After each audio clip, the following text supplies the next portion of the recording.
Max Elhaj here on this bonus episode of the Corpus.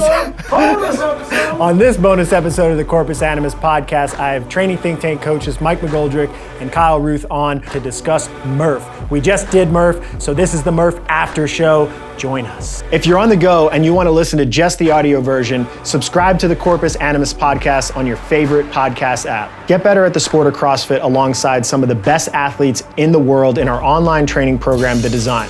Head over to our website, trainingthinktank.com/DSGN to learn more.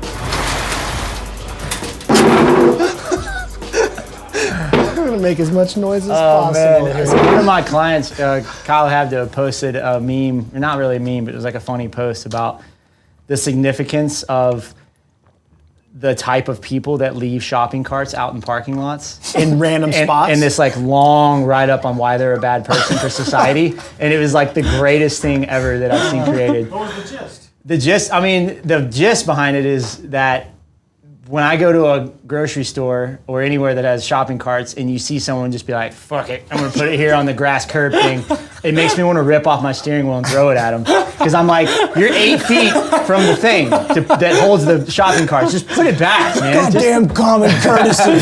Yeah. You should go and fight people in parking lots. Confronting people. Have you ever called someone out for something? Yeah, so 100%. The most embarrassed I think I've ever made Brandy was we were at Costco and this lady did that and I'm walking in and I was like, yeah, because that's a good spot for it. And Brandy was like, Michael, and I was like, I'm sorry. I just snapped. We did that. We were walking out of regionals one year and some guy spit his gum on the side of the road and I was like, there's a trash can right there. He was like, a bird will eat it. And I was like, yeah, that's better. and then he roundhoused you in the face because he's an MMA fighter. He likely would have gotten the roundhouse.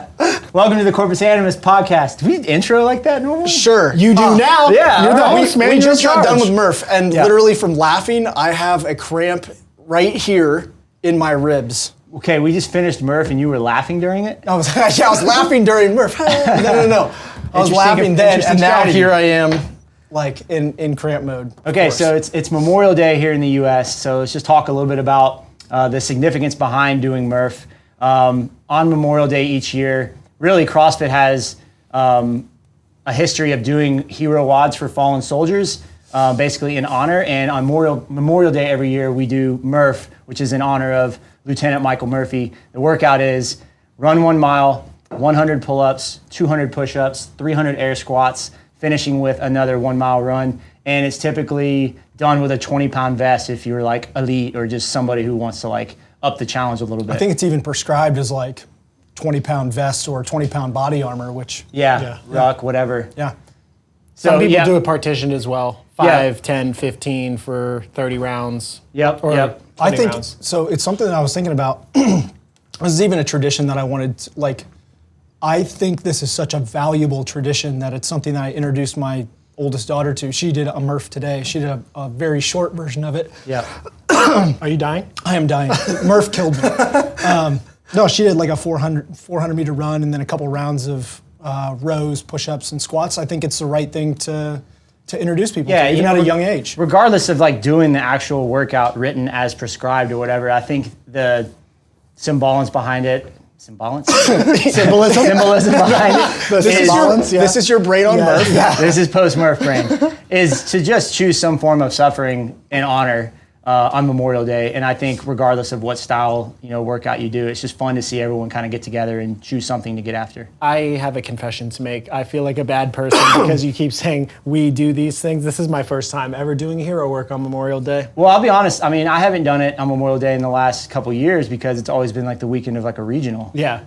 So this being the first year that there's really no regionals or sanctionals or whatever, it was fun to kind of get back into it. When I started CrossFit maybe 10 years ago or 11 years ago, and Murph, I was like doing Murph like every other week. And I was like, I don't know, I'll just do Murph again, I mean, it wasn't like always with the vest, it was like some form of it, but it was just like the go-to. And then there was like a span of training where I didn't do it for a while, did other stuff, focused more on like competitive training. So it was fun to like get the community back together and do it again this year. Yeah, I think like the sport kind of moved towards open preparation, regional preparation, and it became very repetitive. And then anybody that was training for the sport didn't really do those styles of test until they started integrating them again, like in the games. Yeah. And then the regionals did something that was kind of Similar with like assault runner, and then the 10 rounds, handstand, push-up, pull-up, squat, yeah, air and so squat. that was when it started coming back. Like, and Tommy V was at regionals in 2015, where we're like, oh, we got to train hero workouts for people and not just think of like regional style workouts as taking the open and making them more complex and adding like muscle ups, handstand walking, and like higher level skills and higher volumes. Yeah, I liked that. It went back to the roots a little bit. Yeah. The only tough thing about it with the sport is just the standardization of like simple body weight movements like push-ups. Yep. You know, what's the standard for the width of your hands? Like, can people bend their bodies? Are we going to have a box for push-ups? Yeah. Please no. Yeah. So I think that makes it kind of difficult, but definitely a good test. I'm still wrecked. So this was your first time doing it. Yeah. What was the experience like? It was awful. And I don't think it was the actual test. I actually enjoyed the test and enjoyed the environment. I did a throwdown workout that's coming out it'll come out tomorrow for the people that are listening this day of. It has 100 thrusters in it that go 95, 135, 155, 175. And I woke up on Sunday and I was like, I can't walk. Like, my legs are ruined. And I was like, I haven't been this sore in years. And I was like, it'll be good. I'll just do movement work and wake up tomorrow and I'll be okay. And I woke up this morning even worse. And I was like, oh no, how am I gonna do 300 air squats? So I had to do a workout in the morning just to loosen up. And Mike came in and he was like, the morning loosen up workout. I pulled in and he's sweaty and doing air squats, and I was like, dude, we planned for 1 o'clock. Like, he's like, I guess he was like, all right, I gotta go right He did now. an early morning Murph, and then I waited all day to do it. Yeah, I had literally. What was your final time? 53:33. That's And you did it with a vest, damn good for a unpartitioned. first. Yeah, I thought it was pretty good. My hand tore. I think I lost a lot of time on just looking around on the pull-ups. My first run was 7:56. My second run was 11 minutes. So I definitely lost a lot of time. I was like, I'm so hot. A lot of people always talk about like really pacing the first run and like trying to get their first run and their second run to match up. I think, for at least from my perspective, that's a terrible strategy, because like my first run was like 7 minutes, my second one was like 9.5 really? minutes. Yeah, we're that far. 7:06 What was I? for the You first were- one. I was 7:56, and I think you were right in front of me. Right? 15 seconds maybe? Yeah. Okay. 7:45. A lot of people talk about like, okay, I'm going to set up my first run and be like 8:30, and my second run is going to be 9 minutes. For me, that's just a minute and a half of lost push-up time, to be completely honest, in the middle of the workout. Explain that more. So For you were me, saying- for me, the biggest bottleneck is the push-ups, and so Yeah. I no matter how fast I go before I get to the push-ups, my push-ups are still going to do the same thing. I'm going to do really well for about 50 reps, and then just crash and burn. Yeah. I was talking to Max about this. I'm pretty sure I think I was 60 reps ahead of Max when I started the push-ups, and I left the 60 push-ups ahead. That's a lot of time in Murph. Yeah, that's a lot of time. Yes. I was doing sets of 10, and they were taking well over a minute to do 10, I think. At some The point. push-ups? Yeah. I left the push-ups less than 20. not that long, never Less mind. than 20 ahead of Max. That's how much I lost in that span wow. of time. And I was doing double. So for me, it's like, just go as fast as you possibly can, get to the push-ups, get there as quickly as you can with as much of a lead as you can, and then hope that you can hang on. Expect to like recover during that time. That's Yeah. kind of how I felt. I should have Recover, I don't think that's the right word for it. let heart rate come back down, breathing come back down. Because to me, it felt like run fast, get excited, and then the pull-ups, they're kind of intense, but you even like, I think I did 4 sets of 10, and then I started doing 5s to finish out, and like that just like really slowed it down. And then by the time I was halfway through the push-ups, I mean, I was doing like 10, standing up, walking around, doing 3, shaking it out, doing 2, and that was like so long that I was like, all right, I'm pretty much like heart rate's recovered. I'm just doing push-ups right now. Also, to add to my first time in Murph, I wanted to do it early in the morning so it was cool, and everyone was like, let's do it in the middle of the day everyone, when it's I'm hot sorry, as that was possible. me. Kyle That was my fault. was like that. I'm not sorry.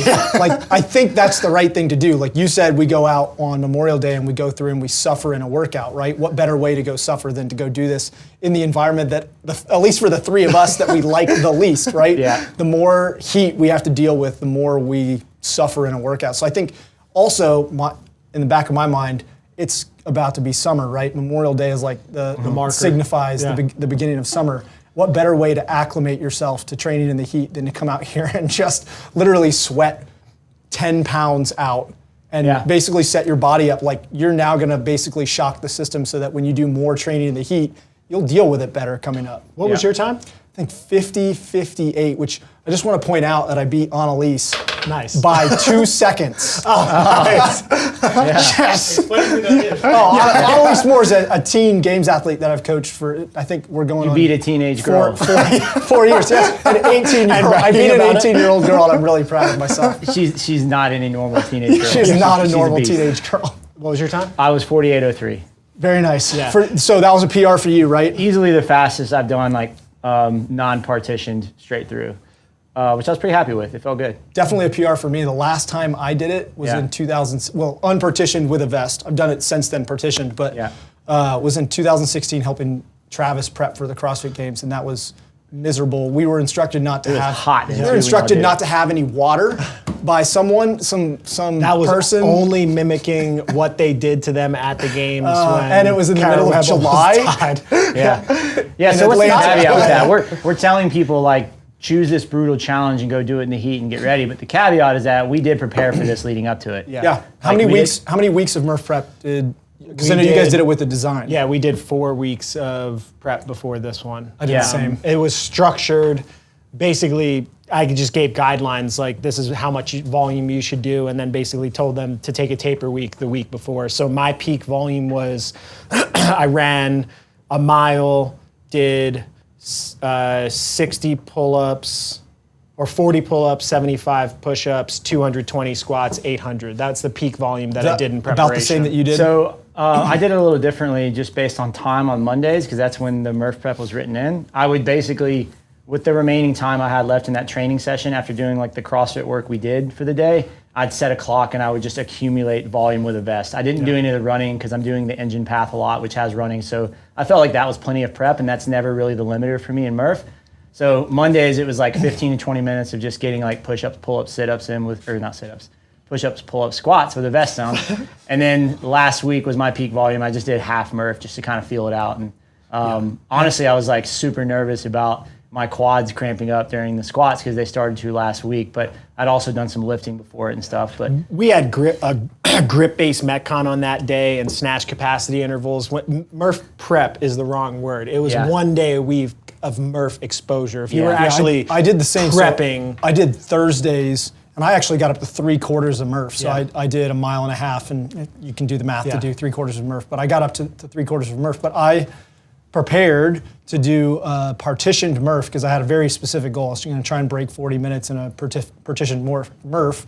And then we showed, basically on a text thread today, it was like, hey, you guys are doing it unpartitioned, I guess I'll do it that way as well. Yeah, well, so, that's what you get for making us do it in the heat. yeah. deal. Yeah, we're even. Deal. You know what? Next year, now I know how to prepare properly for it. I think, honestly, if you were just prepping for this test, you could probably do something 5 days a week. Like, you know, do running and push-ups on one day, squatting and push. To be clear, you're saying if you're specifically like preparing for Murph as a test. Yeah, like I know Hunter McIntyre did it on Saturday. I think he was trying to break 30 minutes, which would be like heard Guinness. He was 35 minutes. Oh, 35? No, that's what he got. He Yeah, was that's trying right. to get under 30 minutes. I heard That's he finished in 35. Still is what- so impressively fast. I was Just thinking about doing it. squats when it hit that time. I was thinking, man, it's crazy to think done. that dudes are. Well, even at the games, what were some of the I fastest think times? 36 was 34. So the year that they partitioned it, I actually just looked this up because I had some of my athletes do it the way they partitioned it in 2016. I think Bridges was 34:50 ish in 2016 partitioned 5 rounds of 20, 40, 60. It's definitely faster that way. Yeah, for sure. But it's I don't, still what were the super scores, impressive. What were the scores in 15 with the non-partition? Do you have any idea? To be I don't honest. remember. But yeah, still like 35 minutes or so. I was watching the clock and I was like, that's really impressive to be rolling in from your mile. I mean, they're From the running last mid run. 6-minute miles for both miles.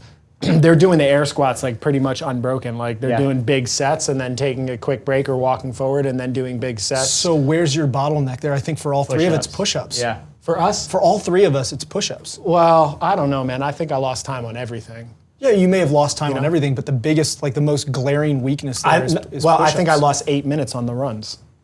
8 Right, if you minutes. take an 11-minute versus a 6:30, so I probably lost 4.5 on the second run, or 5 minutes on the second run, and I ran an 8-ish minute mile versus a 6:30 is another minute 30. So I think arguably I probably lost more time running.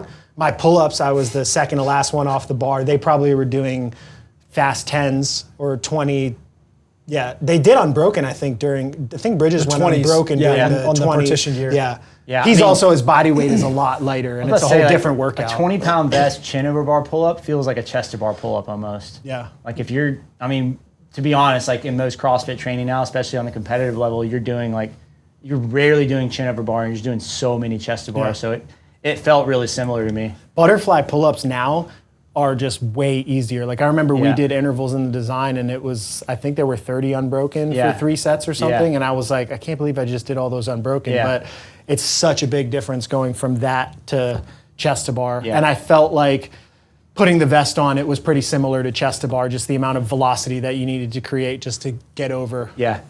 How would you train, so if you wanted to go back, if you were going to go back and do this again, how would you train differently to improve what you did today? Me? Yeah. I would do longer running intervals with the vest. I wanted to keep up with the pack anyway, and I'm just like, kind of challenging myself. I had no expectations, just go as hard as I can. Like I didn't really have much of a strategy because I didn't know like where I'd break down. I just knew it would get really hot.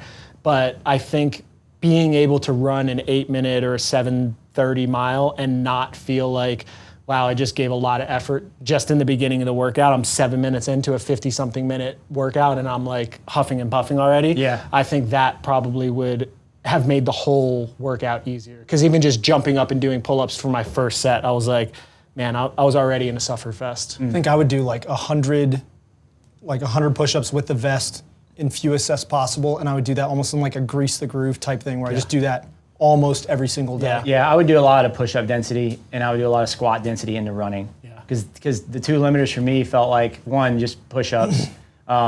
I just couldn't do more than sets of 3s, and like it was just kind of slow. Not kind of slow, it was very slow. And then the running, I wanted to run faster on the final mile, but after that kind of squat volume, I was just like waiting for my quads to cramp, which is like something I'm notorious for, is cramping and that kind of stuff. I got a little bit of that too. I think I'm also just as prone to the pickle juice connoisseurs. It was like I was reserved on moving faster because I'm like, waiting for it. Like they feel twitchy. You can kind of, like if you're an experienced cramper, you can get out of here. I'm a very experienced cramper. I am. I've probably had 10,000 cramps, so that makes me an expert. I know how to call it when it's coming on. I can tell. Where were you getting them on the runs? I was getting hamstring. I didn't cramp today. No. Where'd you get the twinges? My beginnings. My VMOs and my calves. Yeah, I had both second calves. Run? Yeah. Second run, both calves like coming twitchy. out of the door, and then left hamstring for some reason coming out of the door. Yeah, it happens when I've done triathlons. It happens when you had us down here for a prep camp or a regional athlete camp one time, and it was like a team workout of like run 800, 300 synchro air squats, run 800 or something like that, and I was like 100% cramp fest the whole time. It was awful. It was so bad. Once you feel them, like there's a threshold that once the cramp goes over the threshold, it's over. It's going to become a full-on cramp. You can't just shake it out for a minute. But if you get if you are an experienced cramper, Max, if you're an experienced cramper, you can pick up on the signs of that cramp coming. Yeah. And then you can actually do stuff to change your gait, change your stride pattern, things like that. I changed my squat mechanics. I started doing more hinge style squatting when I was doing these instead of it being like upright quad dominant squatting. You guys also changed your diets like 5 days out to start loading baking No, 5 days out. I've been loading baking soda. So sodium bicarbonate. I've been taking baking soda for 3 weeks, not knowing, not because I'm like Arm & Hammers or Arm & Hammers baking soda. Good question. It's Arm & Hammer. It's the CrossFit baking soda. No, I start taking it anytime I'm going into a heavy training phase because I just cramp. If I take it, I don't cramp.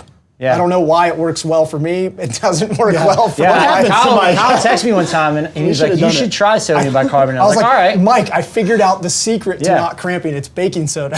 So I get a couple of tablespoons maybe. Maybe that's what the problem was. Yeah. And maybe like a half a liter of water and I drink it and I literally shit my brains out for like 4 days straight. I was like, what have you done to me? So 4 days? Oh, dude, I was wrecked. I was so sick. It was during one of the open prep camps and I had to present and I was like, like trying to talk to an audience, and I'm just gonna spill any minute now. Since then, I've come up with a much better way to present. It was awful. Present the I protocol. almost to wish you people. shit your pants. We'd have it on video too, because Chris filmed that entire Welcome thing. to the Elixirs camp. Excuse me, I just shit my pants. It's not the kind of shit your pants that you're used to. It's like baking. When you have the baking soda shits, it's just a gush of water, man. It's so bad. So to avoid that, So definitely do I will baking not soda. deny nor confirm. Sorry, to everyone. avoid the baking soda runs, it's Yeah. pretty simple. It's 1 teaspoon. Yeah, I did the TBS. He did the not big one, not TSP. the little one. 1 teaspoon with like at least one of those bottles full of water. And then what I found is that I just, instead of chugging it, like put my teaspoon of baking soda in there and fill it up with water. Instead of chugging it, I literally just sip it. 28 ounces. I'll do 3 of those a day. 3 of those a day? It Those a tastes day. awful. It doesn't when you do 1 teaspoon instead of a tablespoon, there's barely any salt taste. I think we should try it again. I'll do it I will with you. never drink that shit again. Ever. Never, ever, We'll have ever. Max What if try you're it, it'll be cramping? fine. But I don't cramp. I have my own elixir touche. now. Yeah. Yeah. So what's your strategy? My for elixir. Your elixir. We should sell Here's these. my TTT elixir number 1 and TTT elixir number 2. Creepy. No one's gonna trust us. And they find out it's pickle juice. Look at this elixir. Turns out it is pickle juice. Pickled cucumbers. Quit making fun of my word. All right. What are we talking about? Your Pickle elixir. juice. My elixir. My pickle. I drink pickle juice. He literally, so to be clear, he was drinking pickle juice during the workout. Sounds crazy. Yeah, it sounds crazy, but it's an actual sports supplement Yep. that they sell. So Just did too. And I think you might have recommended this to me a while I back. did. And it's something I would drink during competitions when the volume was high through a day, and I started noticing that like it actually helped. And I noticed it most impactful intra when I did a triathlon. So I would drink it mixed with Gatorade and water. It is disgusting. Yeah, Sounds you disgusting. said the taste of baking soda and water was bad. Pickle juice is on a whole nother level. Yeah, but worse. it's because I associate this with being successful. That's Opposed to shit. I associate tastes like shit, makes me shit. The mental imagery. This is gonna taste So great and shit. it started working when I did a triathlon with Travis one summer, Travis and Brandy, and going from bike into run is like The worst nightmare for cramping, yeah. VMO quad cramp city, and I didn't cramp up during it. I actually beat Brandy in that triathlon, which I was like, that's like on my pedestal of monumental things that I've accomplished. Did you make yourself a in trophy? fitness. And she's gonna beat you up after she listens She is, to yeah. us. Yeah, she doesn't know how proud I am of that. But yeah, like it worked. It didn't cramp. So I was like, all right, well, now when I have scenarios where I know like training volume's high, heat Murph, is for high. example. Murph, doing a bunch of work and then finishing with quad dominant running like I am. Like I'm Basically, Your my great running form. anything where you have to do something and then run afterward Yeah. is the recipe for a cramp. Yeah, so I just like every after 50 pull-ups, I took like a little sip.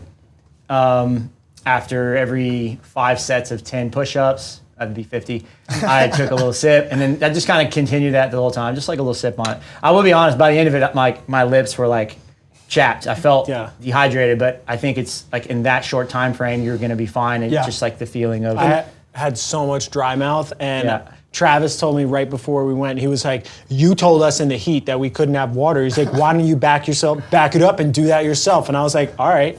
And I got 160 squats in, and I was like, I can't. I need water. I'm dying. I give up. I saw you go to the water. Travis, you're so much more fit than I am. Yeah. I went. Well, that is true. yeah, But yes, it is. I saw you go to the water fountain. Yeah. I was like, I think he's hurting. I I was like, yeah. I also saw you faster now when he's looking you at did me. walk over there. You did a set of squats before you got a drink. Yeah, so I I will did. give you that too. I was gonna start squatting as I made my way closer to the door because I realized how far away I was from the door. Kyle Lube did that. But I didn't want to leave my fan. So that's what happened. Kyle Lube did that, and I was like, oh man, that's such a good idea. I'm only like 45 reps away. So I started walking towards it, and as soon as I walked out of the fan, I was like, oh my God, it's so hot. And so I literally walked right back.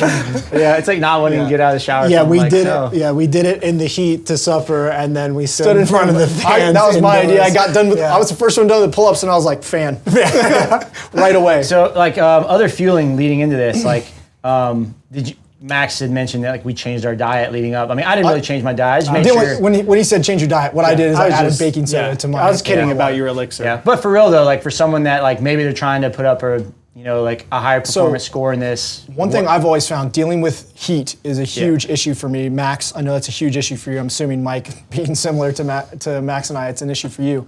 I'm fine in heat, unless you mean heat and cramping. Yeah, they're the same thing. I'm fine in the heat. But I'm cramping the cold. Yeah, I do that too. Yeah. So, no, I found like an ice slushy. So essentially I just, take crushed ice, I'll fill it up, big like polar bottle or whatever, and I'll take that out there and just drink that as I'm going. There's some interesting research on triathletes and cyclists that they do like pre-cooling, or they even give them like a big slushy before they start, and improves performance. And of course I picked up on that as something to help me cool off. I didn't bring it today. Yeah. They also Probably wear would've been ice great. vests before while they're warming up so that they get internal That is warmth. a great idea. You want to improve performance in your Murph, then you come up with a 20-pound ice vest so you can keep yourself cool, functional, and gives you Definitely starts to deviate away from the whole suffering thing? suffer Yeah. thing, but more sport performance. Yeah, y'all are saying this, and I'm like, why don't we just do it in the morning? None of this is an issue. wake up at 6 and come out here when it's cool. We should do it another time throughout the year as like a let's optimize our score. One time to optimize the suffering. So we That should definitely partition optimize the or suffering. unpartition? At what point? I think it needs to be the same. Yeah, same Yeah. same test. At what point was your delirium starting to make it so that you were like confused on rep counts and things like that? I had a pretty good system for counting. I just had a board where I literally. Yeah, I had a 10. good system for counting, but like I think I told you this already. I counted the same numbers over and over and over and over and over. Yeah. I got delirious in every set a little bit. I was like, did I mark off that one? And like I started just like questioning every decision that I made. Like, did I just do 5 or did I just do 3? I was like, well, I guess I gotta say I did 3 because I don't remember. I must have gone harder because I was like completely not. Get outta here. I feel like I clearly went harder. I clearly went harder. I don't have less Because I was mental more processes. delirious. I felt fine psychologically because I think the push-ups were literally so slow that it was like, all right, well, I'm in a gymnastics training session right now. Man, you said like you were recovering on the push-ups. I was not recovering. Like I remember there were Dude, points, my heart rate was fine. There were points where I was just like, come on, guys. like head Yeah. flat on the floor and like arms completely laid out and like I'm dead. I don't know if this is an actual piece of research, but I saw a little abstract thing pop up on my Facebook today that said hands on knees is a more effective resting posture for heart rate recovery and tidal volume of breath than typical hands overhead posture. I've seen that as well. There's a Harvard Actually. study on that, I thought. Yeah, I wonder if they're like if you could find what's the optimal recovery Child pose. position. Clearly child pose. For push-ups. That's what I put came my up head with. on the ground and like like- rested my hands in Yep. front of me, and Yeah. I was like, I wonder if I this was is doing good. Seiza sit. Yeah, I did that for a while Yeah. too, and then I was like, my ankles hurt. I was like, it's Yeah, and then I knew I had to go to squats afterward, and I was like, I'm just gonna put my face on the ground. Just roll over on your back and then roll back over to your stomach. That's a great idea. I'll do that next time when we Yeah. optimize our Yeah. performance. Yeah, it's funny. What about recovering after this thing? Yeah, what are the You should definitely do a podcast. while standing, 100% leaning on this table? What did you do immediately? What was the first thing you did afterward? So I ripped off my vest. I couldn't get the buckle undone on my vest, so I got really mad about that. And then I literally laid on the floor in front of a fan for at least 10 minutes. I walked over to the other side of the gym and watched the clock and tried to do 5 minutes of 5-second inhale, 5-second exhale, and get control of my breathing So deliberate. as a challenge So to deliberate, myself yes. because I wanted to lay Just down wanted to suffer so just a little bad. more? Well, I wanted to. I do it 3 times a day, and I was Yeah. like, you know what? I want to train my ability to breathe while standing up so that I could eventually become a better runner. I was like, screw it, I'm going to try it right now. I did that for a little while. I was doing box breathing after workouts as well. Actually- I got out of the habit of doing it. When I walked into the gym and took the weighted vest off, I couldn't Couldn't stand up I straight. couldn't stand up straight. I had the line and I was like, man, like my eyesight, this. everything was messed up. And after doing that, walking back and forth, just pacing and doing, at first it was panicky. Like I'd try to breathe in on a 5 count and I'd be like, and then it took me like a minute or 2 to get into a flow. And then after that period, I felt exponentially better. I was just hot. I'm still hot. I think you guys both took cold showers, right? Yeah, so my flow was lay on the floor in front of a fan until I could get up. My triceps were from the push-ups were legitimately so tired. Like I would have been challenged if you had been like, Kyle, get up off the floor and come over here. Like I legitimately would have been challenged. But then I brought a smoothie, right? So I had a big, nice ice cold smoothie in my Yeti cup. and then cold shower after that. And once I got through that like little bit of recovery routine, I was feeling a lot better. I think an ice bath would be pretty good. I'd say the worst I strategy. hate ice baths, so I feel like Really? that would be terrible. But yeah, I can't get into an ice bath for long enough for it to be a functional thing. Yeah, I think there's something to be said about if you can't actually relax while you're in it, then I think the stress response it creates is probably doing more damage than. But I can handle a cold shower, Then the especially cooling energy especially balance in that you get Georgia out of where it. the water's not that cold. Yeah. So like, Yeah. I turn it down to cold. I think I Same spend with maybe like 5 body work minutes. sometimes. When you get super aggressive body work at a competition and you can't relax on the table, it's like, I don't know how helpful it is sometimes. Would you say that it's a good idea to go hang out in the sun on a boat and drink beers after doing that? I'd say that's one of the top three Absolutely. recipes for rhabdo. That's probably what a lot of CrossFitters do. Like do it in the morning and then go and That's what party. you guys have in there, right? It's a little, Well, a little Bud Light, Yep. right? I finished, laid on my back for a minute and debated whether to go just get a Gatorade that we sell here at CrossFit Passion. And I was like, no, you lazy ass, you brought Gatorade powder, don't waste $3. So then I got up and made a Gatorade, which I'm still sipping on. Is that part of the recovery strategy, saving $3 on your Gatorade? It was part of me continuing the tradition of suffering, of making sure that I'm not going to get Look it. how hard I'm suffering making this Hey, Gatorade. legitimately, I'm not sure that I could have actually lifted my arm like that when I first came in the door. The suffering was that it's so easy to just walk to the fridge and That just and reminded me. spend $3 on a Can we touch Gatorade on the that's there. fact that I tried to give you 5 in the middle of our run when I Oh, was yeah. running past you, and you totally snubbed me, and it made me really On angry. purpose? I did it to 3 people. Because you didn't want to I put had- your why arms me? out? Yeah, I had Why my me, arms Mike? locked I'm into your the vest friend. and was just looking down and was chilling, and it wasted energy No, pulling my arm out He and looked high-fiving. up. He looked up plenty of time in advance to have been able to remove one hand and give me 5. I even had it out. I was like, "Come on, Mike." He's like, You know, I was hurting. I'm sorry. I said, no, I'm sorry, I love you. And I just kept going. I legitimately got mad for a moment after that. I was like, "Oh, Mike, that asshole." When I took off on my run, you were coming back in. You guys were coming back in, so you were like, I don't know, 600 meters ahead of me or something like that. And when you're like, "Come on, you got it," I know that's like you're cheering me on, and I was like, "Fuck you both." Part of me, that's why I said it, because I know it does that to you.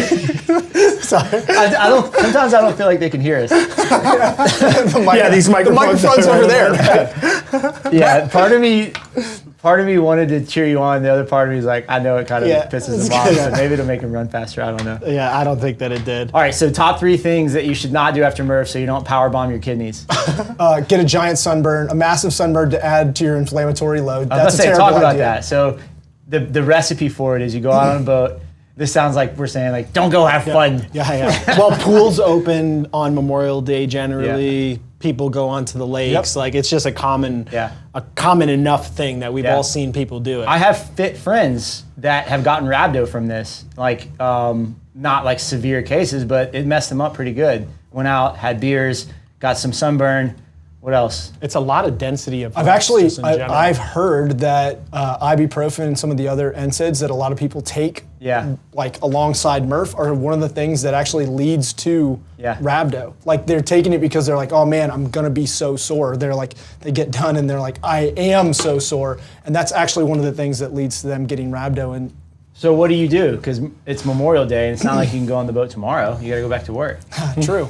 Excellent question. Go on the boat on Sunday instead. Yeah, I mean, I think you could probably time it out more appropriately as well. If you wanted to do it in the morning, get your fueling, get cooled off, get recovered, give yourself 2 or 3 hours, get a meal in you, and then go out and just be conscious of being in the sun. Wear a hat, stay under an awning. I think the big things are like an ounce of prevention is worth a pound of cure. So like before you go into Murph, make sure you're properly hydrated. I think that's number one. Make sure that you're prepared properly before going into Murph. Don't do a Murph if you haven't don't do a vested Murph if you have done 0 preparation in the preceding 5 weeks. Yep. If your total chest to bar volume and push-up volume in the previous 4 weeks adds up to 100 reps of both, it's probably a really terrible idea to do a full Murph. Yeah, the third one would Shock to probably the system. would be time capping the workouts appropriately. So we in the design, I made it an hour 15. Yeah. I know some people do 2 hours where they're just suffering. It's a marathon. Yeah, where you're just doing it for way too long. You're better off just doing a partitioned version.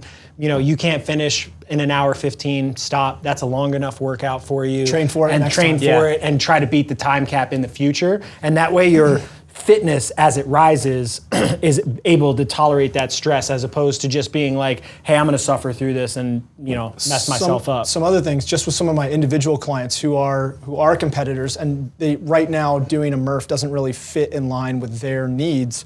We did Tommy Mac because Tommy Mac it's another hero workout. It's a really grueling one if you've never done it. Yeah, I've never heard of that one. It's basically a combination of barbell cycling and bar facing burpees, and it's pretty gross. I mean, I wouldn't say it's like Murph level, 45 to 50 minute type workout, but I mean, it still captures a lot of the like CrossFit Open style priorities. Do you remember the exact workout? No, because it cycles through. It's got thrusters, clean and jerks, snatches, overhead squats, and bar facing burpees between each of those. And it's, I think, 2 rounds. The weight, I think it was 135.95 were the RXs. What's the time about that it takes? Brandon and I did it, and it was, I want to say it was close to like 18 minutes for me and like 11 minutes for Brandon. It was something but that's fast. probably better and more appropriate for people that are in the like CrossFit competitive scene, maybe don't train out in time domains close to an hour, don't want that much contraction volume, but still want to do the hero theme on Memorial Day. Yeah, I think it was a good option for them, and a lot of them, they were like, man, this was a great alternative to Murph because I didn't have to steer my training to be able to prepare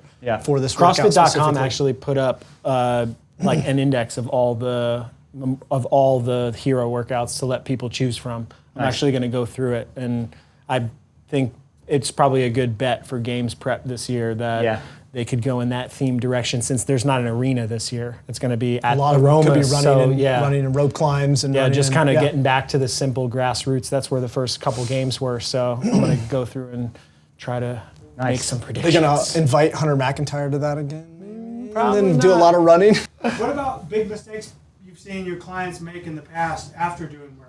Now they're going back into the regular training. Yeah, take a day for off. most people that I wrote to do Murph, I gave them at least 2 pretty easy days of training with movements that are obviously like not something they repeated. Do you have any athletes that you have doing some training after Murph? Yeah, The day of? Yeah. Oh, the day of. Yeah.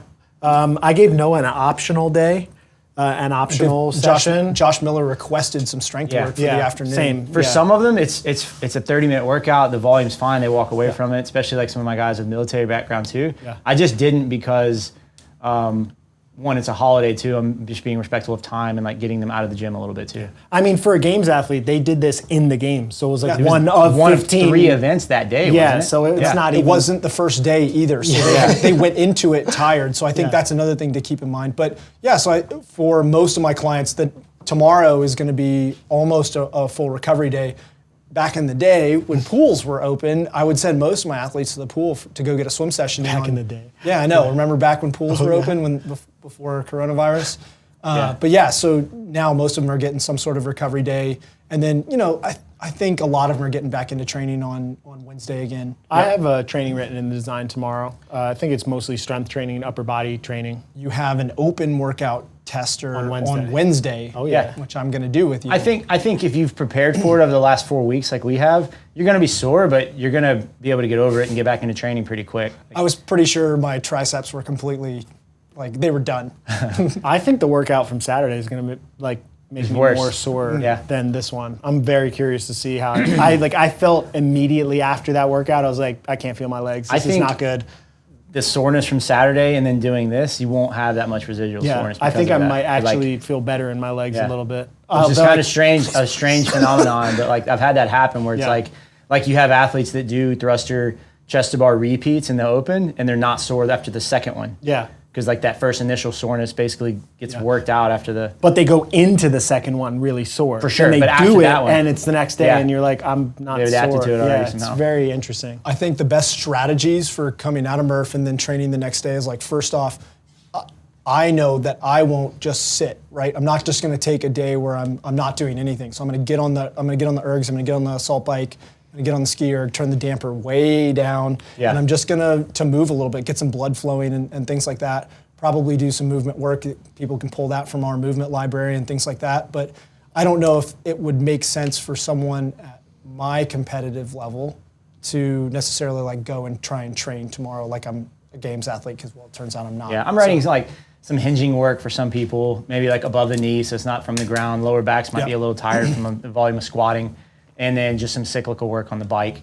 I think that's like a good way to flush the legs a little bit. Definitely. People will ask, how do I get over the soreness from this? Like the same thing after when people do Karen. And I'm like, look, I mean, sometimes it's just inevitable. You're gonna be crazy sore in the quads if you have not prepped for the volume with this. There's not really a trick out there that gets rid of DOMs in the quads like that. The only way to prevent the soreness, or the only way to get rid of it, is to prevent it. That's what it comes down to, is just to prepare really well and create volume. I was gonna ask what you mean by prevent it. That's the only thing that you can do, is prevent it in the first place. But sometimes you can't, even if you prepare for it, like if you're super competitive and you're just going faster than your training, you just get sore anyway. Density, right? Yeah. We've talked about that before, the fact that the faster you complete the body of work, the more damage you create. It's not that, we're not going to get It's kind of like deal with it. Like you're Yeah. probably going to be sore, just deal with it intelligently. Some people will be sore in their upper body, so limit that the next day. Some people will be sore in their lower body, limit that the next day. If it's joint related, then maybe you should take a couple days off and let those joints heal from the stress. No, but what's the thing that makes the soreness go away? There is a thing. What is it? I know what it is. It's your elixir. It turns out it's called time. Yeah. You can buy it at the store in the herb section, THYME. No, I'm kidding. I actually find such Dad dad jokes. jokes. I think I get it. low intensity movement is the thing that I've found has helped me relieve soreness and tension. Like you said, like Flush the low body, impact, get blood cyclical flowing. work, locomotion. I generally wouldn't like stretch through soreness. That does not do well for me. I think maybe just because your muscles are so tight and then you're eccentrically loading them. It creates like a temporary relief, right? Yeah. Like, so while you're doing it, you're like, oh man, my pec feels so much better from this stretch. And then What do you mean like stretching through it versus movement? So you mean no like static stretching? Like Yeah, don't like, pop I'm into not- a couch yeah, stretch trying to I'm- stretch your quads out, but Yeah. do some lizard crawls or something? Yeah, like I would do low intensity butt kicks personally. Like this is just what I found for myself. If I just did low intensity butt kicks where I'm still taking my heel all the way to my butt and getting that same angle of knee flexion that I would from a couch stretch, if I do that and I just like go up and down a football field on soft turf, rhythmic movement. that will help me get out of soreness. Whereas if I sit in a couch stretch for 3 sets of 2 minutes, sometimes that will actually make me more sore and more tight the next day. If you think about it, that's just an end range isometric, Yeah. right? So Yeah. potentially You're going just to make stressing. you even more sore. Yeah. Yeah. What about supplements or fueling, anything like that? Stay hydrated, obviously. Which I don't doctor? think. I don't think there's any supplements I've ever found. Any elixirs? Any elixirs? Yes, water, hydration. No, I don't think there's. Is the question to get out of soreness? Like Just to promote recovery. healing faster. Yeah, I mean, I don't think there's any concrete evidence out there that there's some supplement that's like some sort of magic DOMS pill. It just doesn't. The McFlurry. Yeah, the McFlurry. Hey, if it definitely. makes you delicious. happy and go to bed and sleep longer, you know then what- the McFlurry is perfect. You know what will reduce DOMS? Well, is like ibuprofen and stuff like that, but also it's been shown to blunt training adaptation. So if you're looking at this as like, this is a training stimulus, then why would you want to go down that Is it rabbit hole? reducing DOM? Well, I It guess it's does like legitimately. So ibuprofen's an interesting one. It does. Reduces DOMs or reduces the your the perception. sensation? Yeah, that's what I was thinking, but it's one and It the same redu- because DOMS is a perception, Yeah, right? yeah. It's a sore, like you're Well, and perceiving not only that, you're but sore. ibuprofen, like in a competition, can potentially improve performance on subsequent days. Right? I mean, there's some pretty legitimate Yeah. evidence for that, but it's not something you want to do in your training consistently because Right. even though it would improve your subsequent training session, it's also blunting adaptations to that. So like you're at a competition, if you're doing Murph at the games, who cares if you're not getting the training adaptation to it? Right. But on any given day, like this isn't the games for us, Yeah. right? Like You need the long-term approach. I want my push-ups to improve from all that work that I just did. So I'm not going to go home and sit down and pop it. Well, I'm allergic to ibuprofen anyway, so I'm not What going to pop happens? it. Dude, I get like hives and break out. I have to take the little blue capsule. I can never remember what it's called. Believe Tylenol? maybe. I don't remember which one. The blue pill? Tylenol is The little blue From the pill. Matrix? Does it have a V on it? yes, that's the one. That one definitely helps. I don't with think my that DOMS. helps. Yeah, Really? my muscles are sore. Definitely helps with my DOMS. Okay. What about, we kind of skipped over it, but I don't know, maybe it's too late to go back to it, food leading into something like this. Did you eat breakfast this morning? Did you do this all fasted? I had a normal breakfast, Yeah, and me then too. I felt a little hungry, and I ate an hour before. Travis was giving me shit. He's like, "You don't want to eat before going into this," and I'm like, "We have an hour, and it's not a super fast workout." Like, Yeah, I think it highly depends on how fast you're going. Because if you're doing Right. this sub 40 minutes, you're like near max heart rate probably the whole time. If you get bottlenecked on gymnastics, the workout's like, it's grueling and hard, and like my heart rate was elevated, but it wasn't like the same as if I were doing just like a 2K 50 row or minutes of something. rowing Yeah. or something. Yeah. I just like, I don't know. I felt like I was just suffering. I think because I ran so fast to begin, I think I was just suffering the entire time. But normal breakfast, I've always found competing that like a smoothie is the way to go for yeah, me. that's how I am. Easy on the As stomach. empty of a Low stomach fat. as I possibly can be. And that was like 2 hours before I had a smoothie. So I mean, Yeah. that was all digested and gone by then. yeah, I've always preferred like the sensation of feeling a little hungry is always better than going in feeling sluggish and slow, where you're like burping and like, Yeah, ugh. fat is the enemy for me. If Yeah. I have like avocado or bacon or something like So that. I wait, you're just telling me don't none of wanna- you guys are keto, like going keto into this? I don't understand. Keto's the big thing. I only do post Murph keto. Oh, post Murph keto. Yeah. Right. I'm keto for one meal of the day. I feel like I probably could have used the cerebral benefits of ketones in the middle of that workout because I was completely out of it. I was there. I was 100%. It's because I felt you had great. bulletproof coffee this morning. Right? Yep. All right, Mike, wrap it up, man. All right. You're in charge. What's next? What's next on the? Kyle, wrap it up.